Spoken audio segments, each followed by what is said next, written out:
Hello. Today we will talk about AC circuits in series. So we've mentioned that when you have resistors, capacitors, inductors, diodes, or also called passive elements, you can have different configurations. You can have series and parallel, and we already know how to do those combinations because of DC circuits. Today, what we want to do is learn what happens when you have configurations in series, but when the source has AC inputs. So the objectives are to become familiar with the characteristics of series or circuits in series, be able to find the current, voltage, power for the elements. For now, we're gonna just talk about passive elements. Again, resistors, inductors, capacitors, and diodes. We also want to be able to find the total impedance. So in DC circuits, we talk about resistance. In a AC circuit, we talk about impedance. We want to be able to find those impedances. So another objective would be to develop confidence applying Kirchhoff's law, which is a very simple linear relationship between voltages and currents throughout the circuit. And we want to check how to find voltages using the voltage divider rule. Because when you have to set up your equipment, you have to find out the voltage beforehand or know the voltage beforehand so we can choose the right resistors. Okay, so elements in series is the same thing as a DC circuit, except for now the source is not a battery or a DC source. Now the source is AC, either because you plug into the wall or because you have a source in series or because you're now dealing with a signal that like voice that can vary in time, like a AC signal, except for the frequency of a voice is not just 60 hertz, can vary depending on what you say and how you talk and your tone, etc. So circuits in series have the elements connected in series. That is just intuitive. Now, the new concept is that following Ohm's law, V equals IR, instead of just finding R, the resistance of the system, we need to find the impedance, which also has units of ohms, but is expressed with the letter capital Z. So once you find your impedance, which is exactly the same, finding the resistance or the resistance in an ohm circuit following Ohm's law, using voltage, resistors, and currents. When you solve for R, instead of saying this is the resistance, now you're going to say this is the impedance. Okay, remember that resistance in the circuit, resistors, have no offset, have phase of zero. Inductors and capacitors are designed to provide an offset or have a phase shift through the circuit. Okay, so by now or by today, at this point, we should be able to remember how to characterize a sine wave as a phasor. Those are straightforward. Just review that chapter, where if you have um, signal that has a amplitude and has a sine omega t, omega being 2 pi f, if the phase is zero, then you have nothing after the omega t, and the phasor would be the voltage and zero phase. If there's an offset or a phase difference, then we will have um, a value of offset or a phase after the voltage. So let's look at this example. They're saying that we need to find the voltage because of the resistor placed in this circuit. And they're saying that the current does have a phase shift, maybe because it's three-phase voltage coming in or whatever, because there's an inductor later beforehand. Why, I don't know, but the reason does not matter at this point. The point is that the current given to this resistor is 4 amps times the sine of Q, where Q is the same as omega, 2 pi f times t at a phase shift of 30 degrees.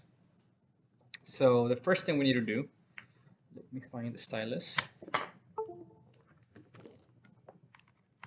The first thing we need to do is turn this signal into a phasor. How do we do that? If you remember, a time signal or a time wave into phasor form is going to be the amplitude. So 4 divided by square root of 2. That should give us 2.828. Let me confirm. You can use your calculator to confirm.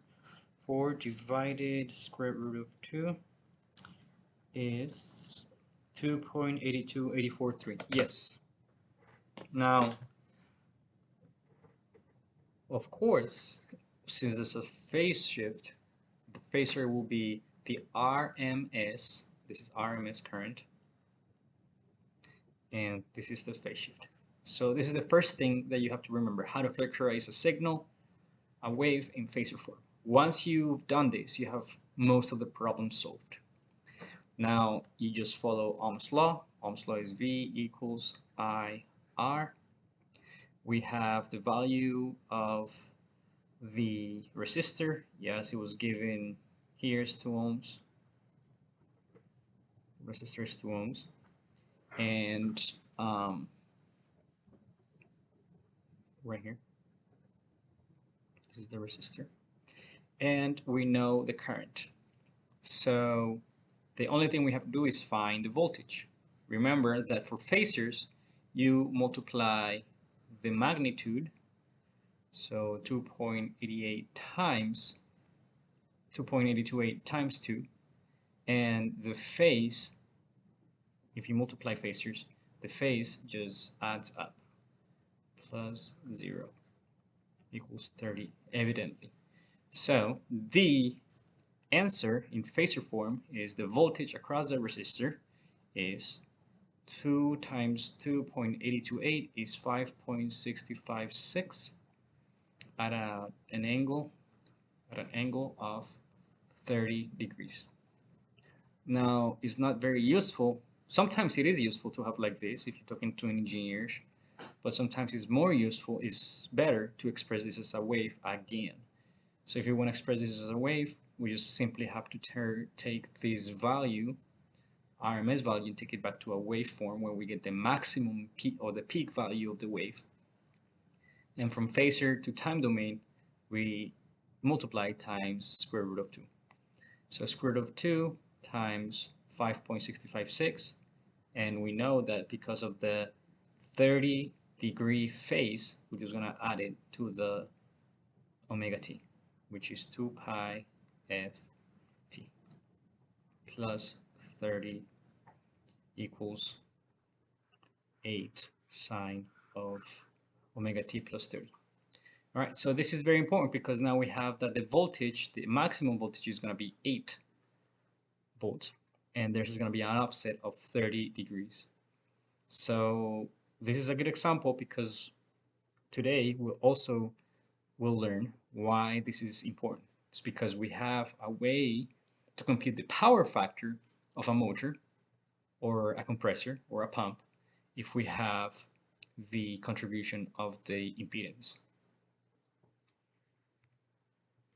So if you have an inductive element in your circuit, remember, example before this was a resistor, now we have an inductor. If you remember, we talked about inductors in a circuit adding a phase shift to the circuit.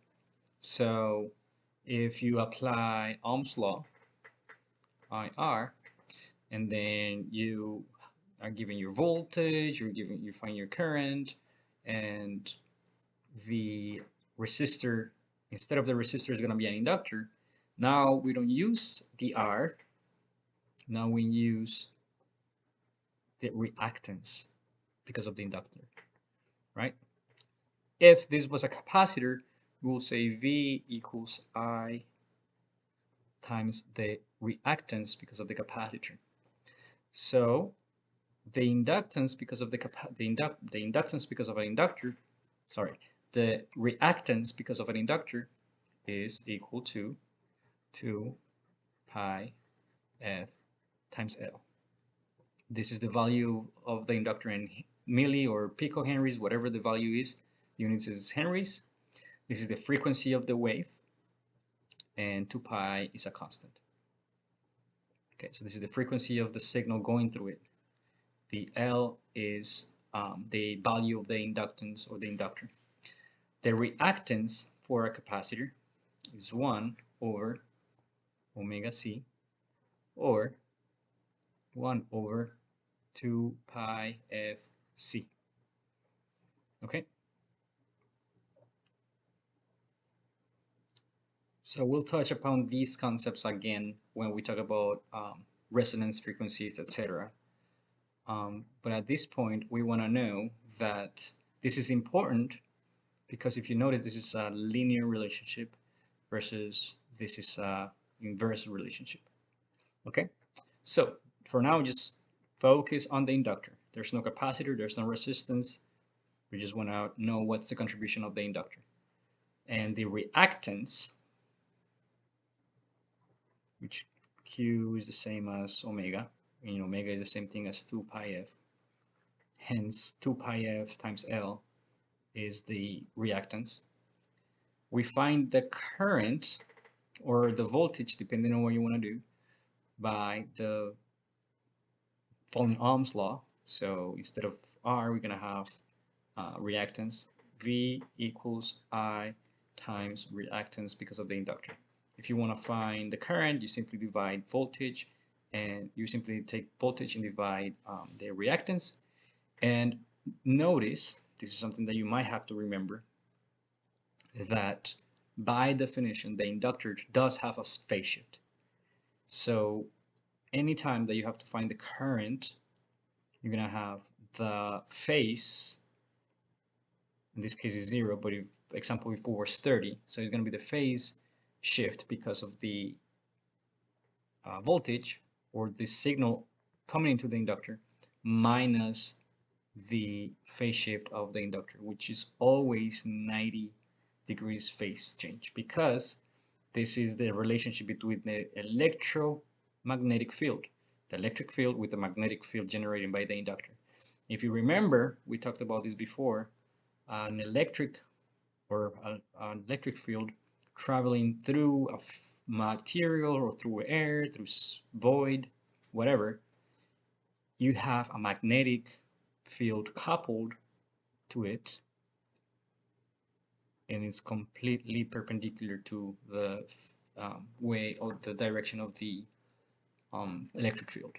So when you have an electric field flowing in a direction, the magnetic field is also flowing in that direction, but it's 90 degrees shifted, or basically is this way, this how do you say this? This magnetic field that I'm drawing is, if you think it's on a carpet, laying down, versus the electric field is 90 degrees, is perpendicular to it, going up and down. So by definition, that 90 degrees difference or that 90 degree shift is expressed right here. So in other words, if you want to find the current, it's going to be the value of the voltage divided the value of the reactance, which is this 2 pi f times L, and is going to have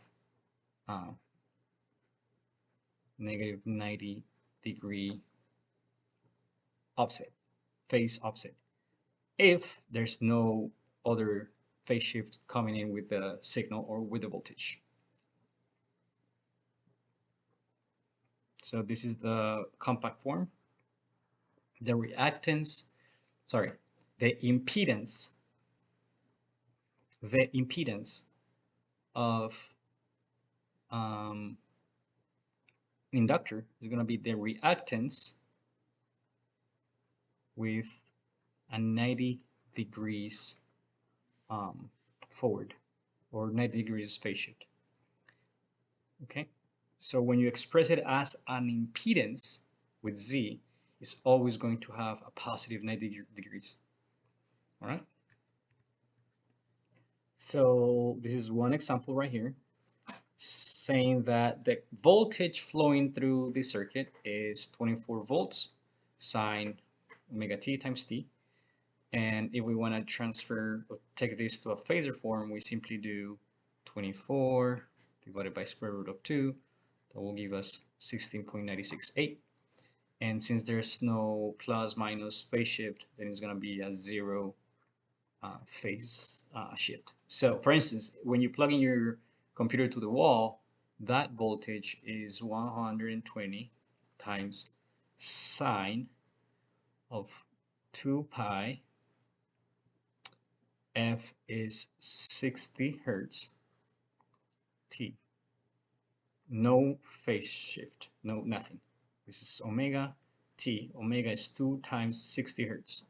And 60 hertz is 1 over seconds. That's why this 1 over seconds and seconds from time cancel out. Now, this particular one is saying that it's 24 sine omega t. At this point, they're not really interested in much more than just computing the current in terms of omega t. So we don't need to worry about what's the value of the frequency for this application, but we want to find how we want to know how to find the current. So we know how the phasor looks like. Is the RMS voltage, so 16.968. And again, the current is using Ohm's law, but now we're going to use the impedance because of the inductor. So in the impedance, because of the inductor, is nothing more than the reactance of the inductor 90 degrees opposite. And the reactance of the inductor is 2 pi FL at 90 degrees. This is 90 degrees. Okay. Good thing they already gave us the reactance, so we don't have to do 2 pi frequency times inductor. Then the value of the inductance in henries. They already told us this is 3 ohms. Excellent. In that case, we're going to say the voltage is 16.968 and the phase shift is 0 divided by the reactance. And the reactance is 3 ohms at a phase shift of positive 90 degrees. If you do this, remember, and the division, you simply take 0 minus the denominator. Denominator is 90. So the value is 5.65 amps at negative 90 degrees phase shift. This 90 degrees is going to go to the time domain when you transfer this back to time domain. And this taken back to the maximum value of the peak is going to be 5.656 times square root of 2, right? Because square root of 2 is around 1.41. So it's increasing by 41%. And the total value is 8 sine of omega t at a negative 90 degrees. This is the current after the inductor, has a phase shift. So just to review, if you do voltage divided by ZL, impedance of inductor, remember that this is going to be voltage, the value of the voltage, A, 10, whatever the voltage is, divided by the reactance, whatever in ohms, and then the angles are going to be the angle of voltage, which in this case is 0, and because it's a division, we're gonna subtract the angle of the reactance because of the inductor, which is always going to be 90. So this is why it's negative 90. Contrary to say, if you're going to say current times Z impedance of inductor, this will be the value of the current times the reactance of the inductor. And now we're going to have the value of the phase shift for the current, assuming 0 for this example, plus the 90. Okay, so this negative is because it's dividing, and this is a plus because it's multiplying. So the phases, the angles are always adding when you multiply them and always dividing when you divide. This is only for phasor notation.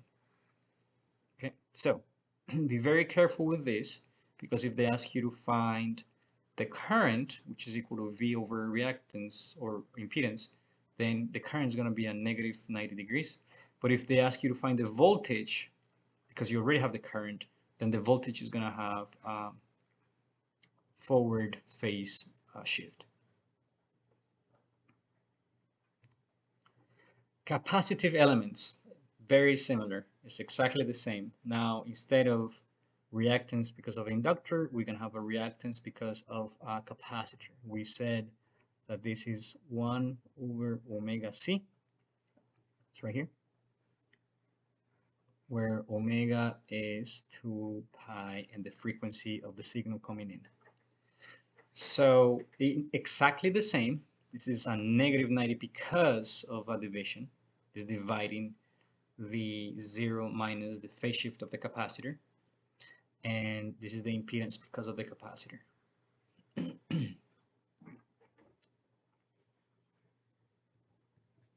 The only difference here is that when you find the reactance of the inductor, you apply 2 pi f times the inductance, and the reactance of the capacitor is 1 over omega c, or 2 pi f times c. Example, find the current IC for the circuit such.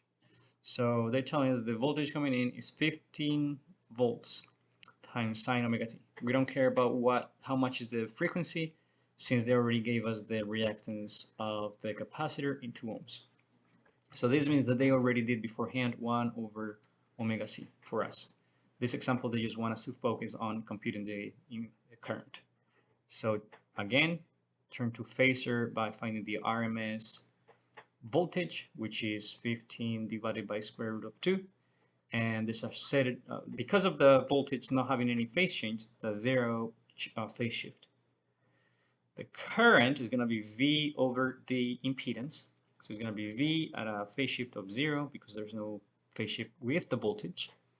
And the reactance of the capacitor is always lagging 90 degrees.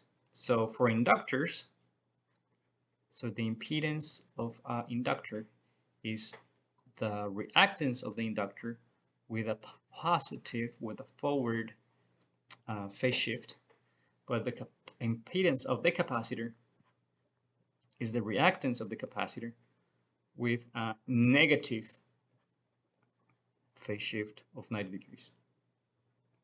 Okay. This is because when the current goes through your inductor, it moves forward 90 degrees because of this this origin of a magnetic field. But when the current is going through a capacitor, it's charging, so the charges are staying behind while the voltage goes through. So that's how I remember that is negative 90 for capacitor and positive 20 for inductor. So when you place a negative 90 on the denominator, this is going to be 10.6 divided by 2, which is 5.3. And this is going to be 0 minus negative 90. Then, therefore, this is plus or positive. Taking back to time domain, back to the magnitude. So the RMS current back to its magnitude is going to be times square root of 2. And then we add the phase shift, which is 90 degrees. Excellent. So now we know how to compute the impedance of a resistor, right? The impedance of the resistor is nothing more than the value of the resistor in ohms and no phase shift. The impedance of the inductor is 2 pi FL, which is the reactance, times forward phase angle because of the magnetic field, and the impedance because of the capacitor is going to be 1 over 2 pi F times C, and then a 90 degrees negative, 90 degrees offset. This is the reactance of the capacitor.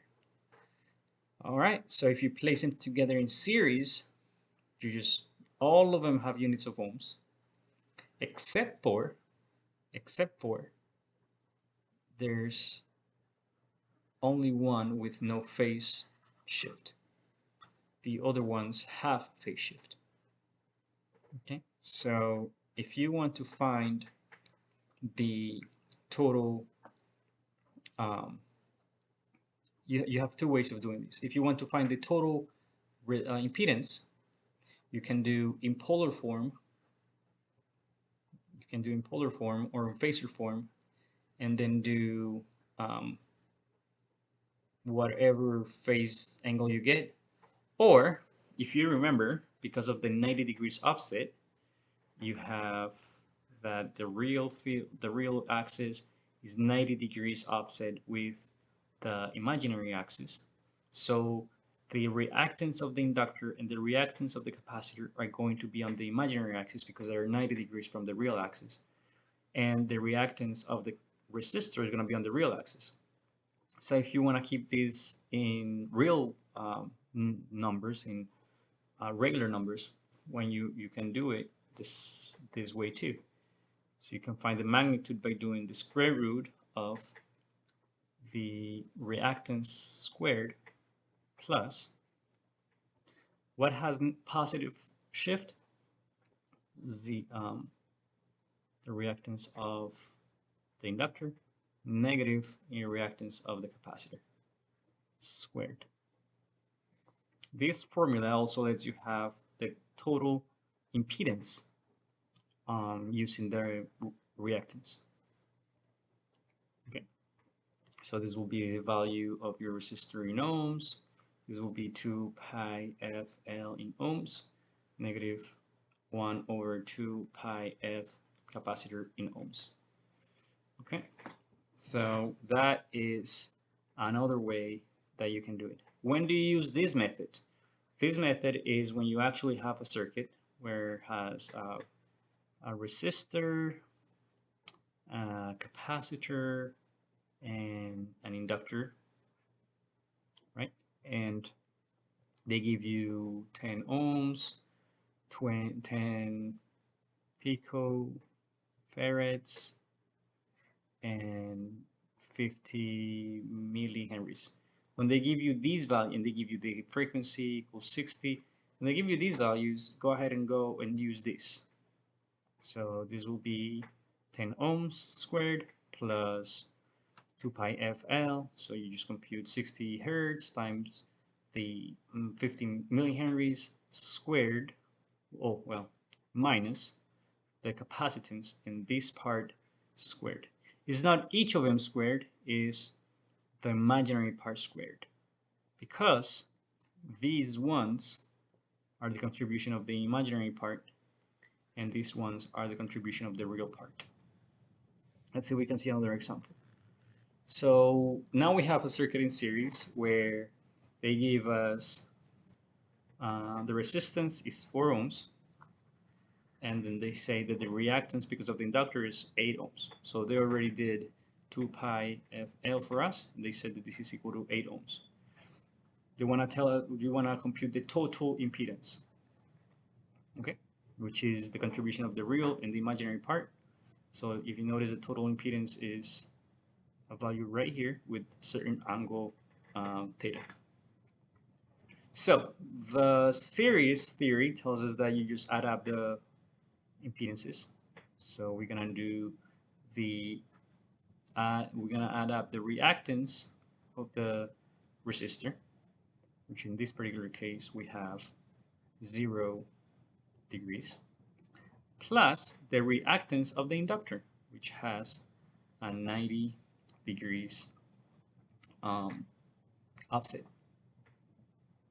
Now, adding these two things are pretty complicated with phasors. Phasors are very easy to multiply and to divide, but adding these things is not easy. So what we do here is we do total impedance is going to be the square root of 4 squared plus, because it's an inductor, plus 8 squared. Okay, so this is the same as 16 plus 81, square root of 16 plus 81. So it's going to be 4 squared plus 8. Sorry, 8 squared is 64. I was thinking of 9 squared.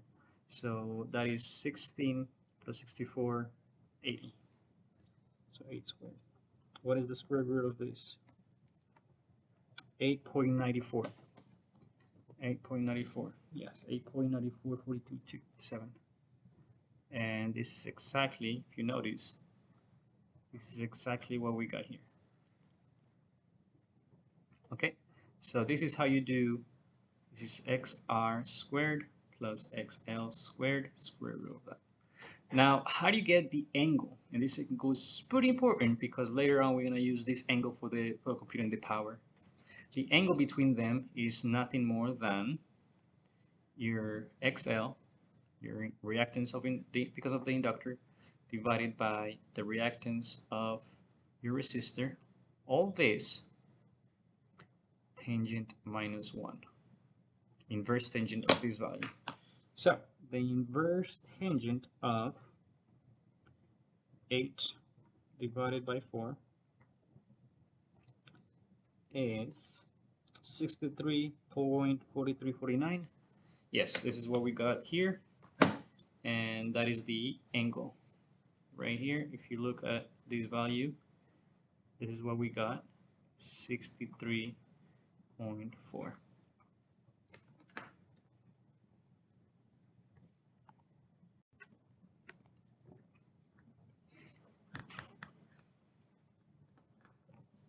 Let's do another example where in this case we have the RLC configuration: resistor, inductor, and capacitor.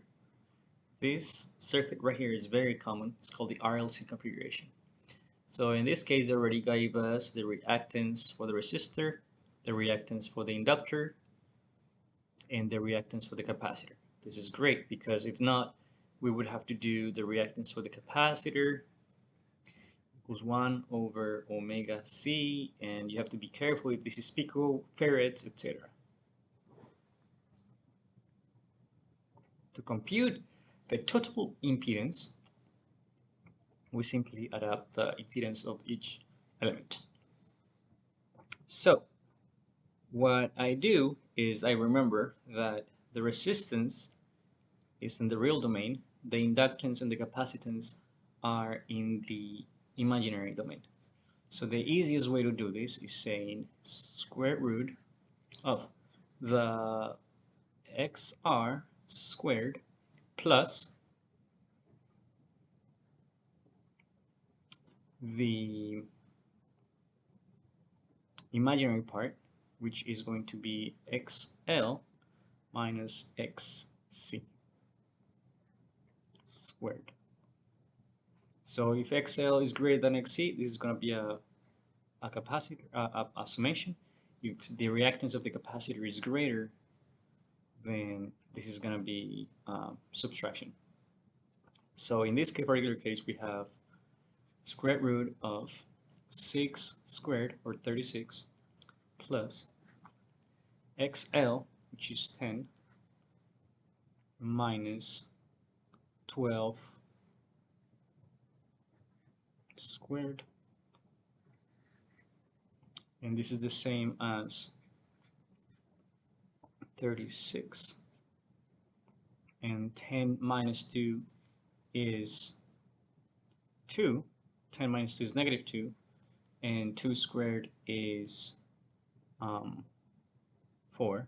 So what I'm doing is 10 minus 12 is negative 2, and then negative 2 squared is negative 4. And this is square root of 32. And what is square root of 32? Square root of 32 equals 5 point,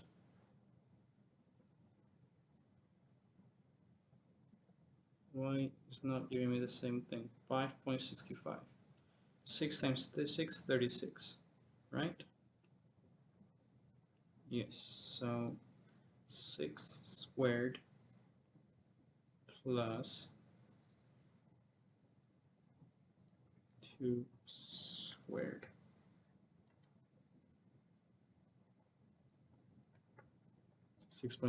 Oh yes, it's because I know why, because I have a mistake here. When you go back to this is plus negative 4 negative 2 squared. Okay, so this is 36 plus 4, which is 40. Yes, my mistake. So you keep this plus because you're doing this hypotenuse. If you remember, this is from the Pythagoras triangle. This is reactance in R, and then this is the reactance in L. This is the reactance in capacitance because it's negative. So this minus that gives you the same as 10 minus 12 is going to be minus 2, and this is going to be 6.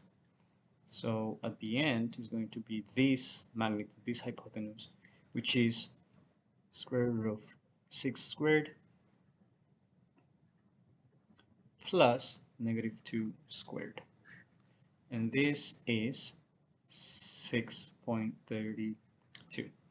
Okay, and the angle is going to be inverse tangent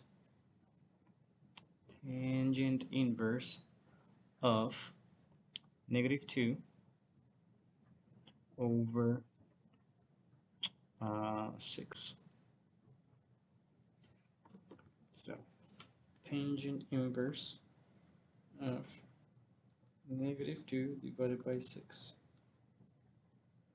Negative 18.4349, and this is what we got here. Negative 18.43. So this particular impedance is going to be the real part, which is 6 ohms, the imaginary part, which the total, which is going to be negative 2, and this value, which is 6.32, and then this angle right here, which is going to be negative 18.43.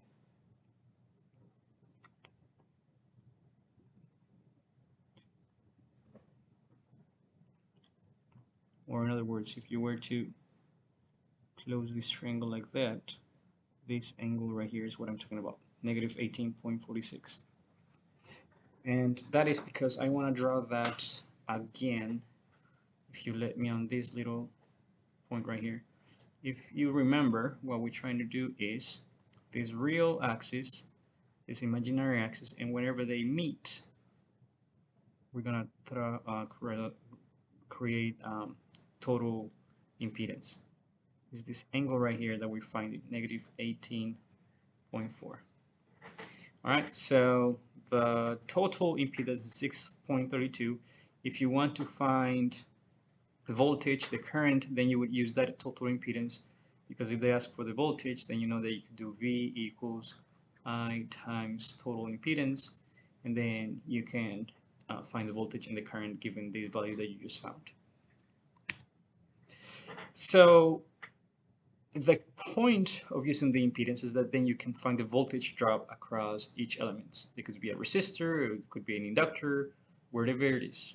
So as you know, the total impedance is just the summation of the individual impedances, and you can use Kirchhoff's law to know that the balancing of the voltages throughout the system need to equal 0 because of the law of conservation of charges. So in this particular case, the voltage drop across the first element will be the current times the impedance through the first element. Now you have to define if this is the resistor or inductor or capacitance. Same thing here. The voltage drop across the second element will be because of the impedance of the second element. And the true power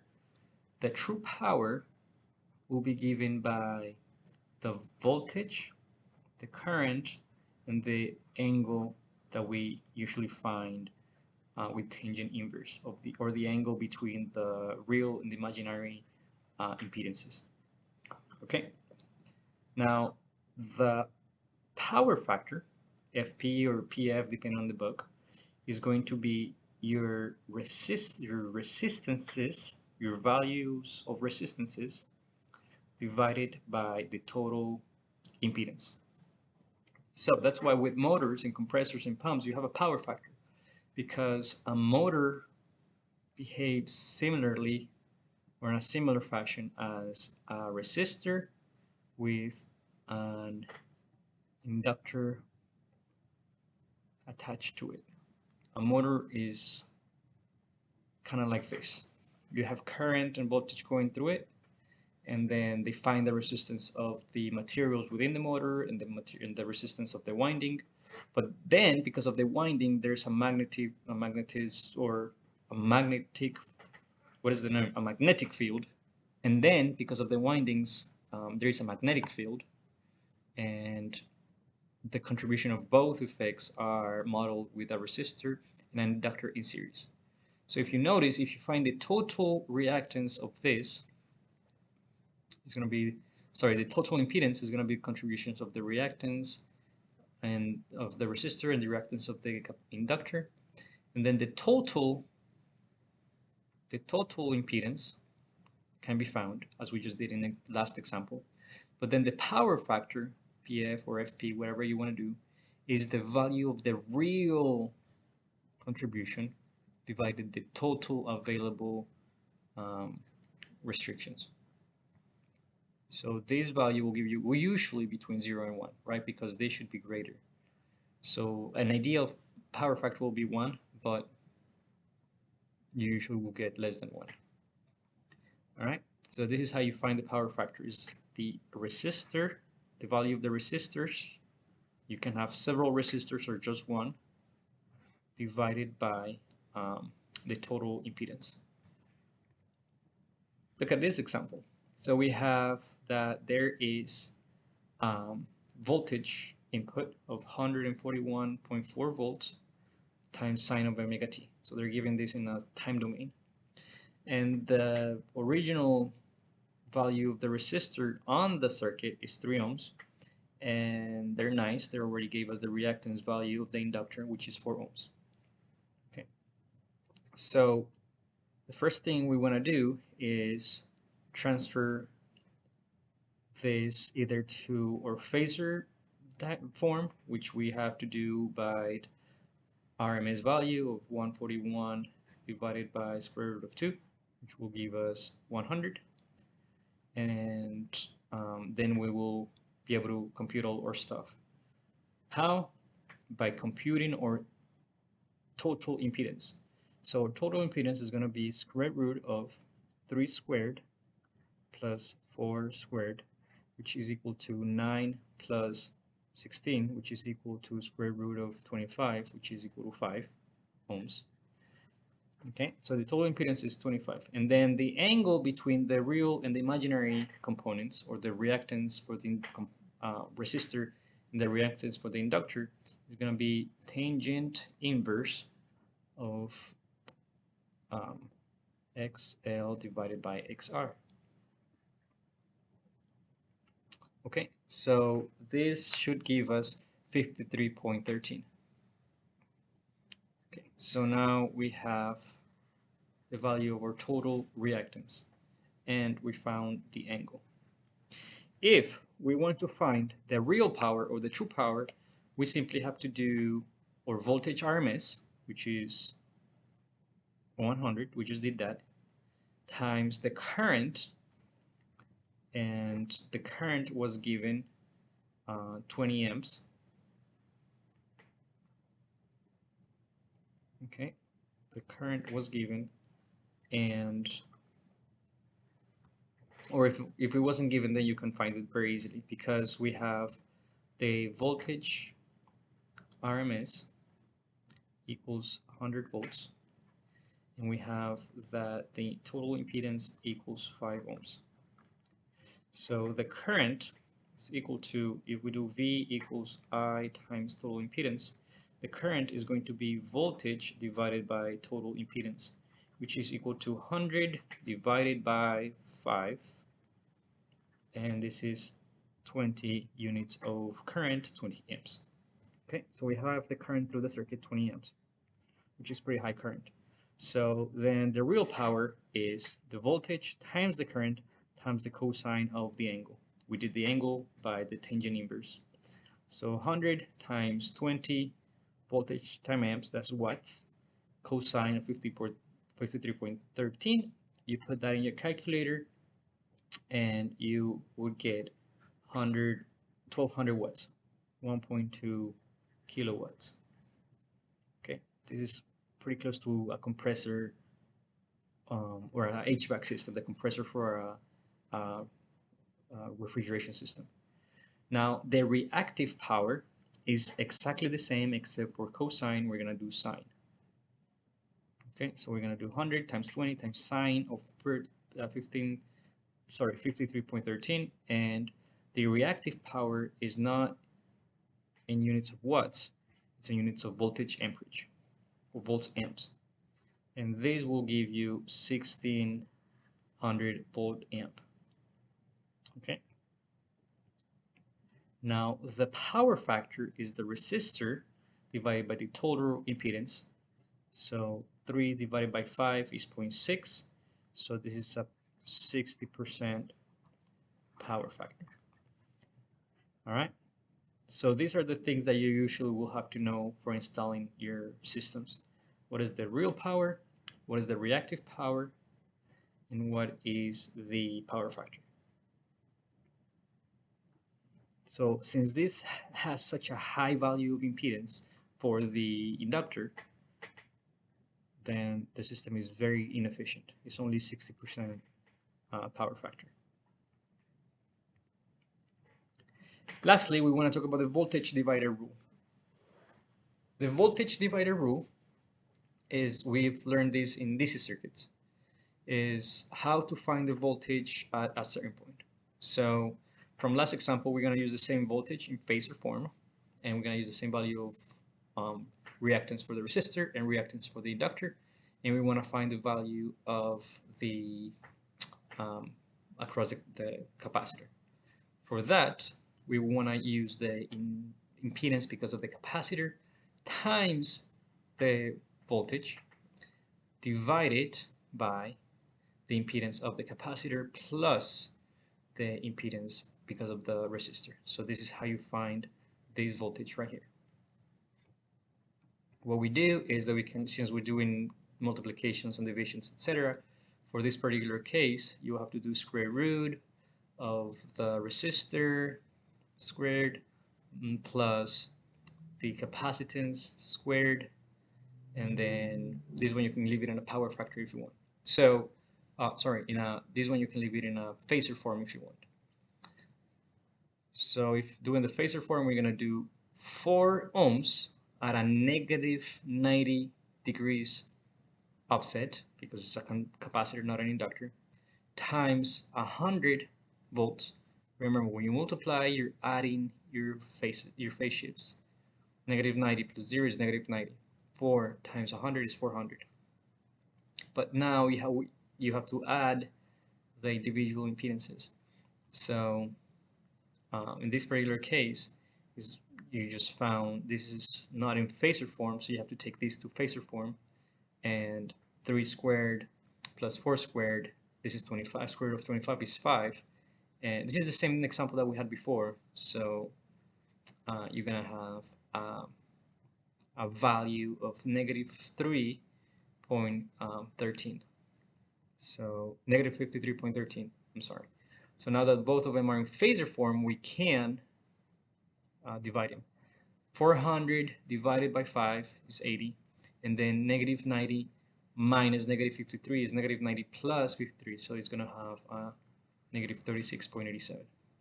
If you want to find the voltage, because the voltage drop because of the resistor, then you can also do that with a voltage divider rule. And then you can do the impedance of the resistor, which is 3 ohms with no phase shift.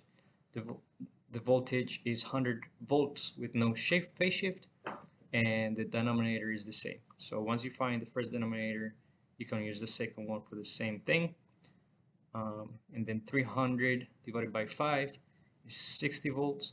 Then 0 minus 53.13 is plus 53.13. So this is how you find your voltage with the power divider rule, with the voltage divider rule.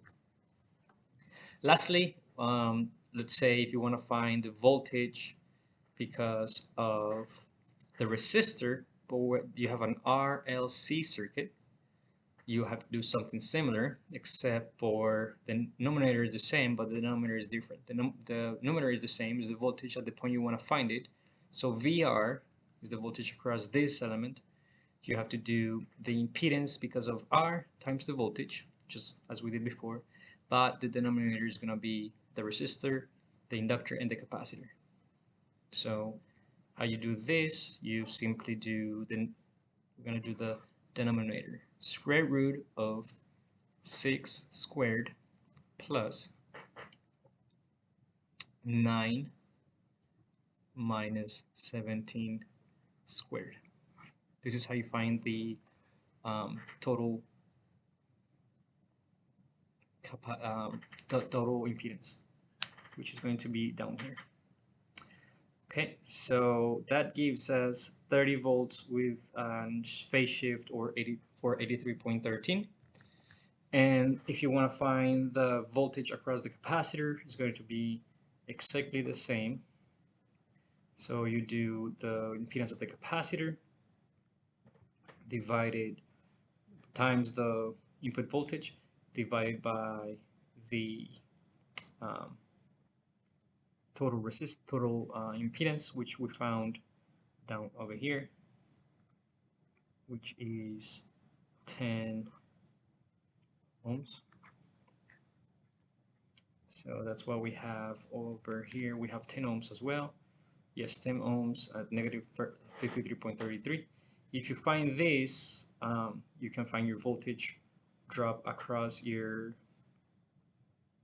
capacitor, which is 150 divided by 10 is 85, and it's going to be negative 60. Negative is plus 53, so this is negative 7 degrees. Okay, and then lastly, the voltage because of the inductor. Now we have two more: voltage because of the inductor, and then voltage drop between V1 and between ground and V1. This is another point that they're asking. In fact, let's do this one first. If you want to find this voltage, you have to do the impedance because of the inductor plus the impedance because of the capacitor times your input divided your total impedance, right? This is the voltage divider rule. And then you can simply do those operations the way we've done it before. Since this is the voltage right here is 50 is 50 volts, and this is 30 degrees phase shift. But notice that in this particular case, how you find it is the total capacitance, or total impedance, I'm sorry, it's going to be square root of, if there's any reactive power, any resistance, no, so 0 squared plus 9 minus 17 squared.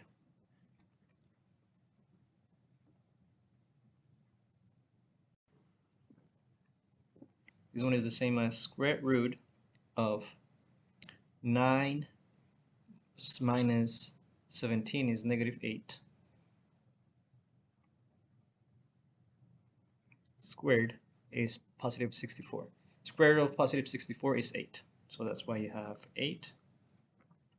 And you're going to have a negative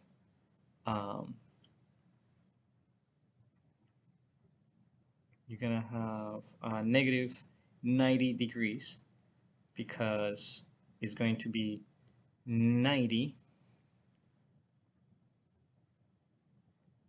because both of them are in imaginary form. This is an inductor and this is a capacitor. Okay, so follow this equation to find your voltage at point 1. And if you want to find your voltage because of the inductor, then it's going to be exactly the same. Impedance of the inductor times the voltage divided the total impedance, and that is right here. 9 ohms, a forward phase shift of 90 times 50 volts and a phase shift of 30. You just add up the phases, 120 divided by your total impedance. Okay. This will give you 45 volts at 173 degrees. Okay. Now for this one, go ahead and try to do it in your calculator, because if you notice, this is the same as